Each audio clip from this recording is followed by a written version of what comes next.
All right, we are live, and I am thrilled to have this next guest here with me today.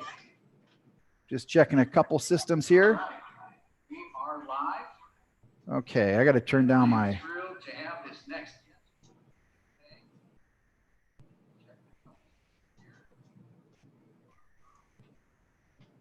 I could get rid of my background noise there. Sorry about that.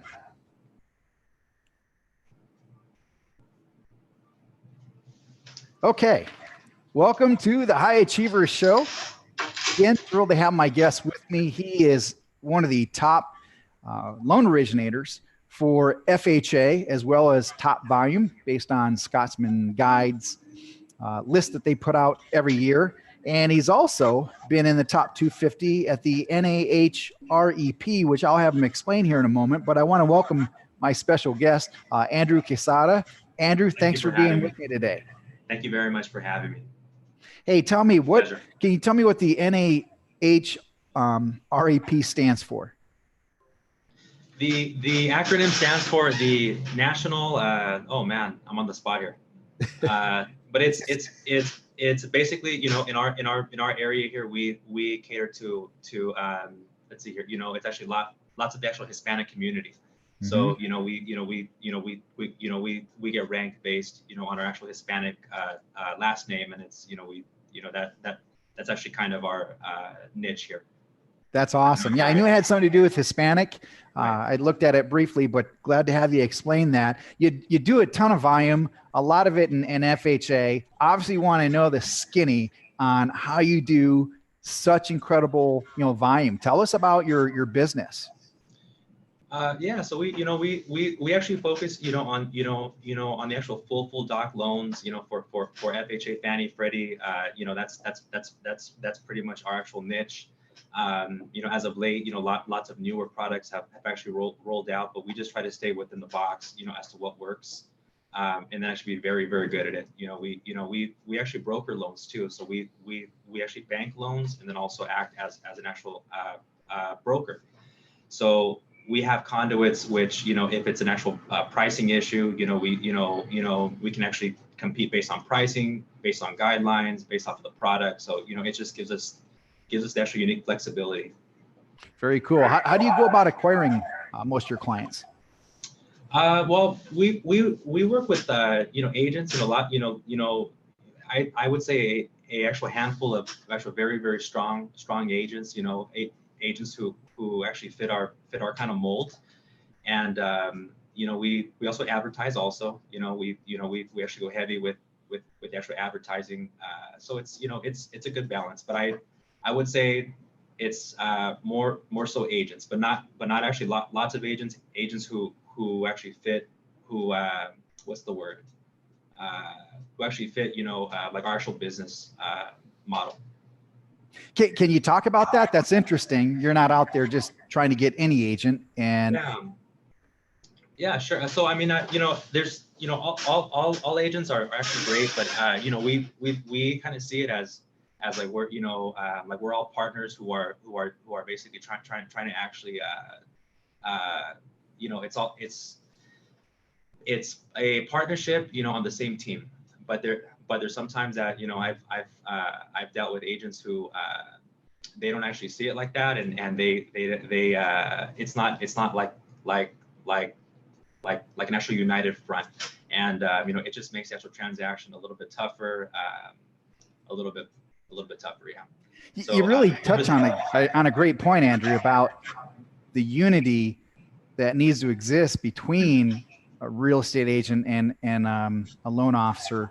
What are some things you've done that maybe not other loan originators have done that help bolster that relationship? I'm assuming like you probably have frequent meetings with your agents or a high generate self. So if I try really, really hard to actually trade every single deal, right? So if I get a deal from an agent, right, I'm going to try to give them back one, and then that's actually via our like our actual telemarketing team, our actual advertising funnel. So now it's not just being actually good right at the mortgages. It's also having the having the actual advertising, right, which is going to feed them back business. Oh, very cool. Okay. And you also get a lot of business from referral and clients sending business your way too, right? That's clientele, right. As you start to actually create your actual book of business, it's going to feed you for the long run. And which is why, it's always best. I personally think, if you can give clients the actual best possible product, best possible rate, best possible terms, because trust me, after it actually closes, right, everybody asks around, if it's a good deal, if it's a fair deal, if it's a good rate. And so it's a big part of it. Did I hear you right? You do advertising? Yes, correct. And the advertising is what pulls in a lot of the FHA type of clients? A lot of the clientele, right. I like to go for the actual consumer direct also. Okay. Do you mind sharing a little bit about your advertising and kind of leads? Sure. We have probably about seven different platforms. But personally, I like the Facebook platform because it gives you the opportunity for live chat, and it seems like borrowers actually look at your page, right? Read actually all the reviews, and it's a kind of warmer handoff. Whereas like if you're buying leads on I don't want to say names of certain platforms, but like Sync, Zillow, it's it's just a name, right, and a phone number. Very, very cold. So you're not when you mentioned Facebook, you're not buying a lead. You're doing your own advertising and bringing it into a funnel where you're able to initiate a conversation. Right. So I have so just to go back a little bit, I've been putting ads on Facebook now for probably about 3 years, and personally, I've actually seen it all. Sometimes we've actually made ads, but I personally like to post and then actually boost, because that's going to actually trigger them to either call you, right, or chat you, which is very, very warm. If they're actually chatting with you, it's an opportunity to actually be very, very prompt with your counters, and it actually works a little bit better. Whereas if you put in an actual advertisement, right, it's going to capture their name, email, phone number, but it's not as warm of a transition. Right. Yeah. So just to make sure I understand this right, you're posting first on your business page and then turning that into an ad? No, I post and then actually boost. Okay, so you're boosting your post. Right. Great. Can you talk a little bit about the kind of posts that you put out there? Because you just can't post and boost anything and get people to engage. So it sounds like there's something you're doing really well to get people to engage with that post. Yeah. So, I'm, as a lender, I don't necessarily sell a service. It's a service, but it's also a actual product. So my personal target is active borrowers who are actively home shopping right at the moment. I don't want, it's not that, I don't want them, but I want people who are actively shopping right now. And those borrowers know most of them know their actual payment program, rate, terms. So, if they're being quoted, by a lender, a interest rate of like 4.5, right? And then actually I just close one, right, at an actual 3.625, they'll often call me asking, hey, wait, is that accurate? Is that correct? So, it's, you're getting what I would call in-market leads, which are hard to capture, and they can be expensive. Correct. Yes. It's a little bit pricier per each lead, but I think it's not about quantity, it's about quality, of the leads. And are these refis or purchases? Both. We get both. It's a good mix. Mix. And with the purchases, you obviously have something of extreme value to hand off to one of your realtor partners. Right. Exactly. And you know, as of late, you know, I strive really hard that like if I meet an actual borrower right off of advertising, I'm gonna really push for them hard to actually use my agents, who I actually trust highly, as opposed to, I get, you know, they, it'll just go back to, if I qualify them right, and actually if they actually use their agent, I'm okay with it, but oftentimes it's not like an actual united front, they, I think they call that makes sense. that loyalty. Right. Good for you, man. Um, that's the only way to make partnerships work. There's got to be loyalty. I'm sure you probably had some ups and downs with some of your relationships, but having worked through them, that's what makes those relationships probably stronger as well. Right. You mentioned in this. As a side note, can I actually add something there? So I think really good agents, it's about trust, and if they trust us, they don't have to keep asking status or questioning us, it'll actually free them up, right, to go get new business. Let's see if we can dive just a little bit deeper. Off top of your head, I know I'm putting you on the spot. What are things that you may not intuitively be thinking, okay, I'm doing this to build trust? They're probably things you do unconsciously now. But if you were to be coaching another loan originator on how to build trust with their realtor partners, what might be the 2 or 3 things that you would really emphasize? I think close every single deal at like at all costs. So they're sometimes, right, as a lender, I mean, if you're busy, if you have an awesome staff, there's still certain times where you might mess up, right, on an actual interest rate quote, or like you might miss something on on the income, and there's sometimes that like you might actually lose your commission. You might have to do files right on a loss, but I don't see it right as the one deal. Think of it as the actual future stream of the income. A second one would be, I think pricing's big. I mean, some people say pricing, is not a big deal, but I think that I could be charming, I could be very nice, I could be an awesome person, but if my rate is higher than the bank's rate or elsewhere, or an actual rate elsewhere, it's a tough sell. So I think pricing is still very big. That's interesting. And then a third one, you asked for actually 3, right? Three of them. I think if you can close deals timely, if you can close right by the actual date, which is supposed to close, it's a big deal. Yeah, absolutely. Is there anything that you do in your loan process in terms of communication with your realtor partners that might be unique or different or more consistent than what you've seen with other loan officers, and maybe why they're not doing as much volume? Sorry, say that again, please, if you can. So again, focusing on that partnership between you and a realtor. Okay. When you look at the loan application process, from the time you take the application to when it closes and so forth, is there anything in particular that you're doing in that process or during that process that pulls the realtor in the loop?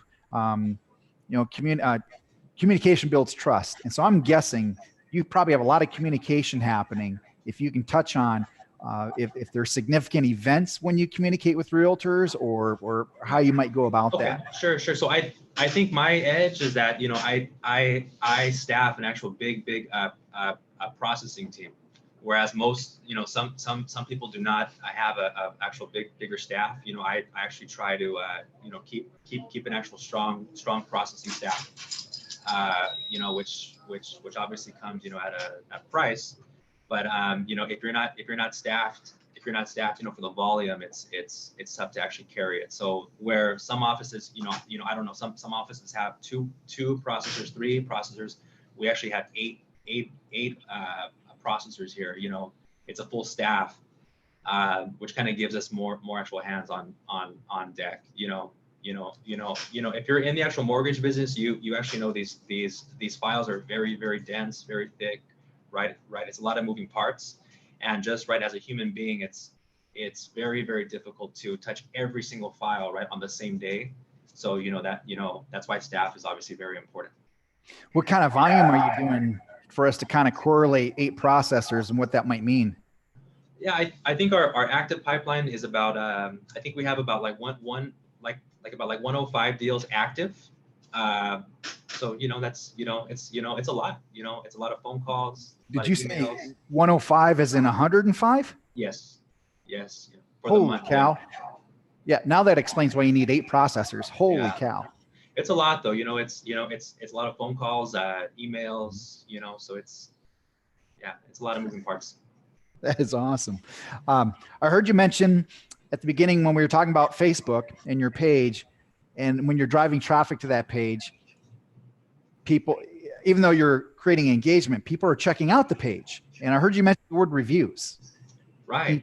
Yeah. Can you talk about reviews and how you go about getting them and what they've meant as far as impacting your business? Sure. Yeah. I'm not very good at to ask for them, but I think this actual business, is an actual higher trust business. So it's not like you're selling a t-shirt or a coffee. It's an actual big financial product, and borrowers will actually look, check out your Facebook page, Google you, check out everything. So I think it's crucial to have the actual strong presence on the web. Do you put in any concerted effort to encourage people to offer reviews or try to move them toward a certain platform where you want to grow your reviews? Really should. I actually really should, but no, I don't actually request them. Hey, it goes to show you don't have to be perfect to be successful, as wildly as successful as you are. So thank you. Well, it also reflects your service. Yeah, because with great service, these people are voluntarily going and leaving you reviews. So that says something about your system you have in place there. Mm-hmm. You mentioned about a 5-star customer experience, and everyone likes to use some type of label. My red carpet service, 5-star experience. What would make your experience unique over others? What's just 1 or 2 things that you feel you might be doing differently that helps you to differentiate your service from others? Sure. So I'm not perfect. I'm not perfect, but what I actually strive for is to close deals quickly, close them fast. If as files kind of sit, it just kind of builds tension, builds time kills deals. So as the file sits, borrowers get antsy, agents get antsy. So I think it's a big plus. If files close quickly. I actually always try to answer phone calls, text messages. It's a lot, but I think that's an actual big competitive edge. As you're really hands-on with your files, aren't you? Even though you have all those processors, you're still pretty involved in a lot of. Yes, very much so. Very much so. But I mean, it's for borrowers buying houses, this is the biggest purchase right of their life, and this is probably the actual sole focus on their mind right every single day of the escrow process. There's worry, stress, pressure. So if you don't if you're dark for actually 4 or 5 hours right out of the day, it just kind of builds tension and then builds angst. How have you been able to stay so disciplined to do so much in FHA? How have you been able to, really capitalize on that momentum? Our market's big on it. I think it's it's just the actual flexibility, of the program, and in our actual area here, it's an actual very good program. I'm in our county, I can take it right up right on the high limit. So, borrowers can actually buy a house, for 750 with only $750,000 with only $26,000 down. So very, very low money down, and it's a good rate. It's a good product, overall. Do you do any marketing to realtors? I know you got a handful that you have these partnerships with. Do you do anything outside of that in terms of building your reputation with real estate agents specifically? Yeah, I actually try to be active still, with the actual open houses, with presentations. You can't just take. You have to constantly add value. Which goes back. I actually really try to create business so that I don't just take the business. It's an actual trade-off.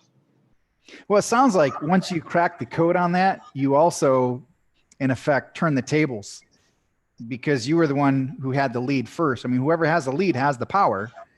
It changed the rules for you. Right. You didn't have to necessarily go out. Yeah, but it's a lot of work too for agents to actually put borrowers right into escrow. I mean, it's an actual skill, for the buyers, and that's why I personally like to actually work with our close-knit group of agents, as opposed to just going rogue and just trying to collect new agents. If you could have an actual core 5-10 agents, I think that it's actually sufficient. What would be some advice you could offer to, and I'm going to ask you to take yourself back in your business when you were getting started and hadn't quite reached the volume where you're at today? Sure. Generally what I find is, and certainly correct me if I'm wrong, but I find a lot of loan officers where their volume starts to get to $1 million to $3 million, they kind of hit this plateau, and it's really hard for a lot of them to bust out of that. When you think back to when you were at that level, can you recall the things that you did to blow through that? Mm-hmm. I think actually first off, if you're just starting, if you're actually newer, I would work every single day, from the AM until the night, every single day, right? Until your actual business is actually churning. You don't have time to take days off. Every single day. I would not skimp out on money with your business, with your clothing. I would always try to have a good image and advertise, because your income comes right from your business, and it's not a place to cut out corners, on your advertising, on your clothing, on your tools, right? On your laptop, on your cell phone, on your office, on your vehicle. It's all tools, which will help you. What else? I think it's just that, time. Be very, very selfish, very stingy, right, with your time. And I see agents often, or loan officers, they'll spend weekends chasing agents and asking agents to go have coffee and taking them to go have dinner and lunch. It's like, with those hours, right, if you just work, you can actually create your own business, get your own buyers, and then actually give them to agents, who will actually value you. Well, the surprise for me was that I wasn't expecting today was the success you're having with advertising. I've done Facebook advertising in the past, generated leads for loan officers and realtors. And I find generating leads really easy. The problem is maybe the expectation of what a lead is, the follow through required to convert on a lead that you had advertised for. So can you talk, go back to your lead generating, your advertising, and talk about, here's, if you're going to advertise on Facebook, this is what you need to be prepared for. Here's a better expectation to set for yourself, so you're more likely to achieve the result you're trying to get out of your advertising. Yeah. So, it's something, right, which I would create a actual budget for it, and then actually do it every single month. And then 2 months could possibly be quiet, but actually on the third month, you get you get actually 2-3 deals. And then, as your deals close, right, I would just put all that money right back there, right, into marketing. Personally, great advice. Yeah, personally, I have lots of phone calls, emails, text messages. So I actually physically cannot write back to every single Facebook chat or DM. So I actually have a actual team who actually helps me out with the actual inbound leads for the conversion process. Yeah, I would imagine the volume of leads you're producing daily has got to be a pretty big number. Walk yourself back to when you got started with Facebook advertising. You've already dropped some great hints about advertising. First of all, 90 days before you should expect anything tangible. In my own personal experience working with loan officers and realtors on Facebook advertising, they give up within 6 weeks if they don't have a tangible result. So what I'm hearing you say is, hey, you better have a longer expectation. What do you think is also a realistic budget? Sure, you can advertise on Facebook for $5 a day, but what is more realistic in terms of a budget you really should commit to if you're going to start out using that as your platform? Well, I mean, I would say it's actually based on the actual individual, but like I said, I don't think your business is the place to cut out corners and then be cheap with your business. I would I would pump money on on the Facebook. So a budget, I mean, for someone just starting, I mean, $5 per each day, right, will not cut it. I think you got to put hundreds of dollars every single day, and then just actually gauge it from there, and then actually track, right, each actual each post, right, which you're posting, track how it's doing, track how it's doing, right, in your marketplace, and then you can kind of filter, right, as to what works and then which ones do not work. But $5 a day will not cut it. That's a cup of coffee. Very true. I mean, let's be realistic. You're trying to originate a loan that's going to be in the hundreds of thousands of dollars. Common sense tells you that's out of proportion in terms of expectation. With what you know about Facebook advertising, if you were starting your business today, not having all the financial resources you have now, of course, but with what you've learned, what would you try to use as your starting point in terms of a daily budget? Would you try to aim for like $20 a day? Well, if I had to take a rough, I mean, $20 a day per each month is what? $20 a day times 30 days is about $600. Yeah, I think one check is a good start. So if you close one loan, right, if you make actually $5,000, $4,000, I would put that I would make that budget for Facebook, and it is painful. It's it adds up, and then there's weeks where it's kind of dry, but I would try to be actually consistent with it. I think you give us a good reality check of you really need a healthy budget. Yeah. So there's good lenders, good agents, and there's good business people. I try to get on the side of good business and not being a good LO. So as a business person, Facebook is it's a very cheap way to reach masses. Mm-hmm. If you were to put postcards, it's the price is I think it's probably 10x what a Facebook reaches.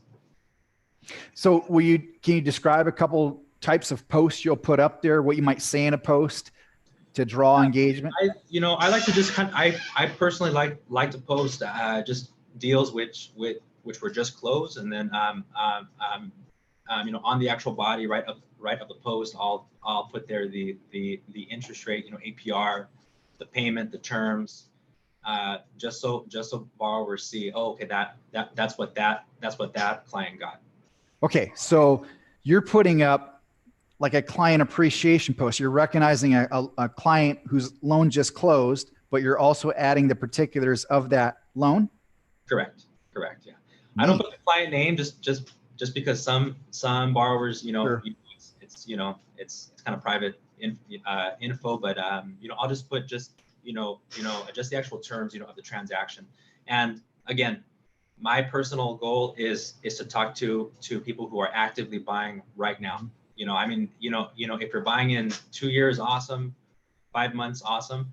But if you're trying to make a purchase right now, that's our actual target. That makes a lot of sense, because you'll know if they're in market or not, because chances are, if they've been shopping around, they know a little bit of the lingo. They know some of the questions to ask that I would imagine, based on your post, would provoke when you talk about APR and things like that. They're a little bit versed, and okay, you're probably down the funnel a bit more, right? In terms of, wow. I think people get confused. They don't understand the cycle. There's people thinking about it, like you said, hey, it might be 5 months or 2 years, and there's different questions they'll ask that would tell you where they might be at in there. So it makes total sense. I don't think it's bad too to focus on that funnel where it's like deeper, where it's a year out, 2 years out. But I just think that if you can target people who are doing deals now, I feel like those are the people who I want to talk to. And like just last week, I was updating an ad for a client, and Facebook's got the warning at the top about if your ad involves housing, elections, and all that, you got to be in a special category. And when you do that, your targeting, really shrinks down. I'm trying to think, can you still target people actively seeking? Like the house hunting interest was one that I would use a lot. Is that still available in your targeting, even though you're? I'm not actually specifically sure. I just push for the mortgage side of it, but I'm actually sure you can actually twist it in. But I've actually tried a lot of it personally. What I like is to put the raw facts of the transaction. This is my interest rate. This is my payment. Right. These are the points charged. This is it. That'd be an interesting test. If there's anyone out there doing a lot of Facebook advertising, I think Andrew's just shared, if you haven't tried this, another angle in your advertising. What I really like is you're posting it first and then boosting. So it's an actual post live on your. And again, it's not to my actual theory is, even if I break even, right? Mm-hmm. Even if I lose money, right, on the advertising versus the actual closed transactions, I'm going to get all those clients and then actually send them to agents, right, who are actually sending me business. So it's a trade-off. I can make it back, on the back end. Do you see a lot of FHA coming back from your realtor partners, or do you start getting kind of all walks of life depending on that realtor's business? It's a mixed bag. It's all, it's a mixed. Any words of advice or encouragement to a loan officer who's thinking, hey, I want to start doing a ton of FHA? Stay out. No. I would spend time to actually really learn guidelines, really grasp the programs, and then also which bank conduits do which loans, because like if I have a client, right, and like if I hear that it's an actual this client really needs right, like an actual certain rate, I know which conduit to use. Whereas if I have someone where it's like very it's an actual super rush file, I can slam it closed very fast, but it's probably like a bank conduit with a little bit higher rate. But just know the guidelines very well, and then also know which bank conduits do which loans. Very good. Andrew, I really appreciate you taking time out of your day like this. I mean, with 100 loans in the pipeline, and you're quite involved. I know how busy you are. So thanks so much. And if you're watching this and have a question for Andrew, go ahead and post it in the comments. And when he's got an opportunity, he'll come in and respond to that. But Andrew, I wish you continued success. Wonderful. Thanks so much. Thank you again.